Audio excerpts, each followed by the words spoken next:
So this was one that I got. I never actually wore on the field. This was our Is that the next sort of SWAT jersey. I thought I had one somewhere. Yeah, like this was our, like, I'm pretty sure this was like maybe an anniversary jersey, Yeah, I or was gonna maybe I say wore this just towards the the end. Yeah. 25 year anniversary or something. Yeah, I feel like there might be a jersey somewhere, because I know Mike he gave those jerseys out to all the ex-SWAT players. So I must be somewhere still in a bag. But so this was the one just before, but it's pretty similar. It just doesn't have the printing, but you can see, because I didn't play in this one. I don't know if Mike still does this with his jerseys. I haven't had a new Paintball Assassin jersey, but they have this like gauntlet. Yep. And I just hated it. It didn't work for me. I like really loose fitting stuff, and Because you're old school. yeah, that was Mike loves it, and some people do. Some people love it, but yeah. So on all the jerseys I played, if if I could get away with it, I always cut that out.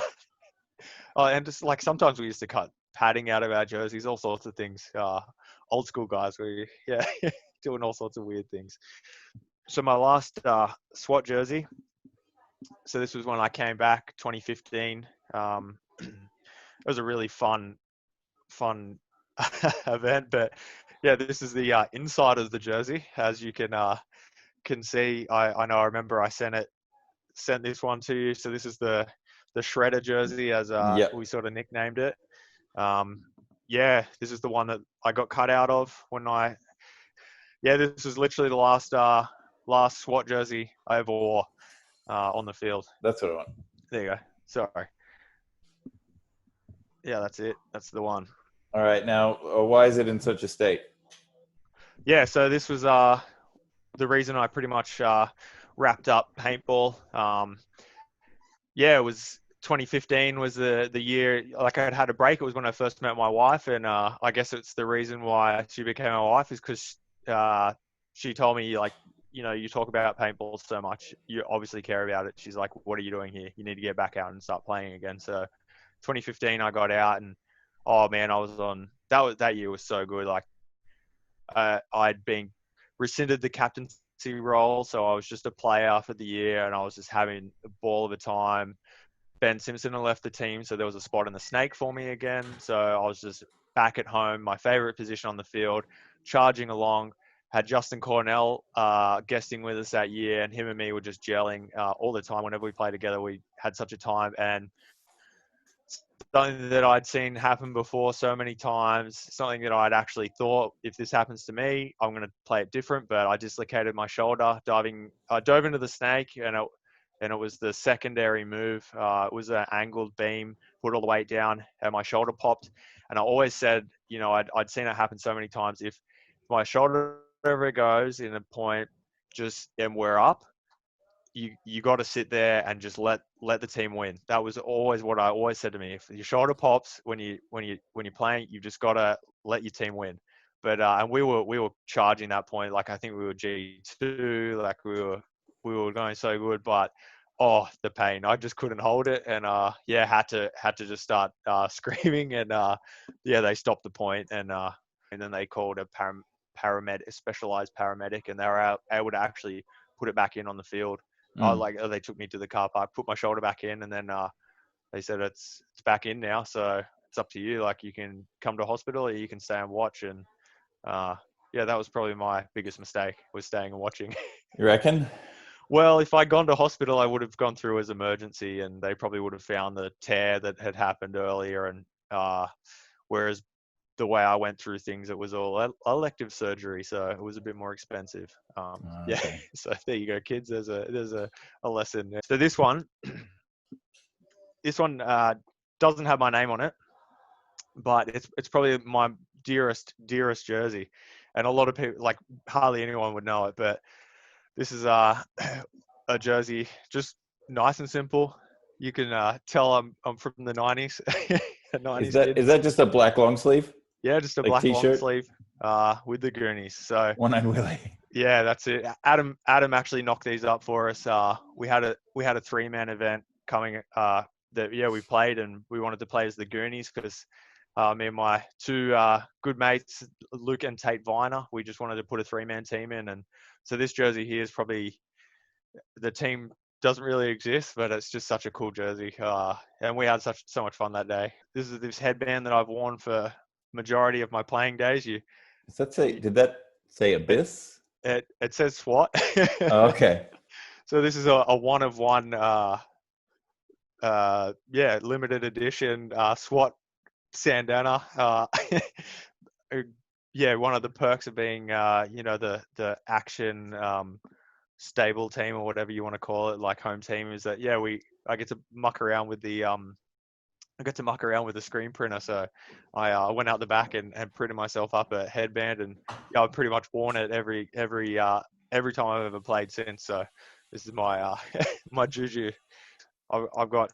So this is my the other thing I'm collecting. I don't have as many as anyone else, but there's my Super Sevens, my Series rings. three series rings, 3 years in a row. Not as many as everyone else these days, but they definitely meant a lot. Pardon me. Yeah, the first one meant just as much as the last one, and I was lucky enough to be the captain. Then eventually was a role that did sort of push me towards leaving the sport. It's hard to be the captain of any team, making the decisions where good and bad, good or bad, they weigh on you. I guess what people always see as well is like they look at 3 rings and say, oh yeah, you guys rocked it. But I played pro for 9 years, and 7 years of that on SWAT. So there was 4 years of, well, three before we won, but there was a lot of a good, like, before we started having success, like there was, for my career, there's probably a good 5 years of just grinding and not Yeah. really getting anywhere. So there's a lot behind the series as well. So there's a couple of other things I wanted to show off. Please. So these ones also mean quite a lot. So I've got lots of trophies, and unfortunately, I just we're moving around at home, so a lot of them are in boxes at the moment. But this one is one that means a lot. So in 2011, I won the Tolson Memorial Award. So Tolson, was an ex-SWAT player, someone that was just like a really really cool guy. Unfortunately, did pass away in 2006. Mike gives that award out just once a year to someone for contribution to the sport. And so in 2011 I won it, and then this one you won it just recently too. Yeah, 2017 I won it again. So I was really happy with this. Like, unfortunately I wasn't there to accept it, but the winning that once was enough. But winning it twice just was crazy. I was doing a lot of, back in like 2011, I was doing a lot of coaching clinics and stuff like that. So, it was good to sort of be rewarded or just shown, some gratitude for that. Cause I was, I really enjoy, it's sort of why I'm doing the podcast now. And like, sorry to talk about my show, but if you have been paying attention, I'm going to start doing some like coaching things, because something to me is, it's always about the future and growing the future, the new guys. I want to see, the next, like Gaddy, and like even the guys that are in novice now. I want to see them like crushing in 5 years. I want to see those guys like doing better than we did. There's one other trophy that I got, and this one there was years that I was really bummed I didn't win it, but I finally won it once, and that's the Pro Player of the Year. Yeah. So I finally got that for Super Sevens in 2012. Yeah. Yeah, so it was good to get sort of recognition that year, because it is hard to, go from being the snake guy and, like I can't even keep count of the amount of kills I had that event, to being like, I probably shot 3 times as much paint than I normally do, but I didn't really shoot many people. I just sort of helped my guys shoot people. I'm one of those guys that needs to be like all in. So like I've got to be there every Sunday playing, trying to be the best I can. Otherwise, like what am I doing here, sort of thing. Like I was looking forward to being able to take every Friday off and like actually be there for all 3 days of the event.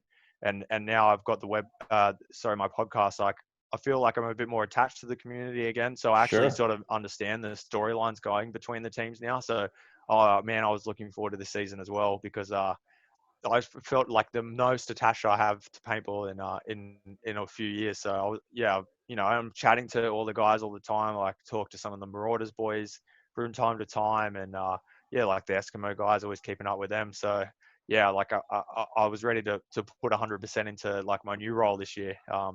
Yeah, but it sucks. But anyway, we'll look to next year.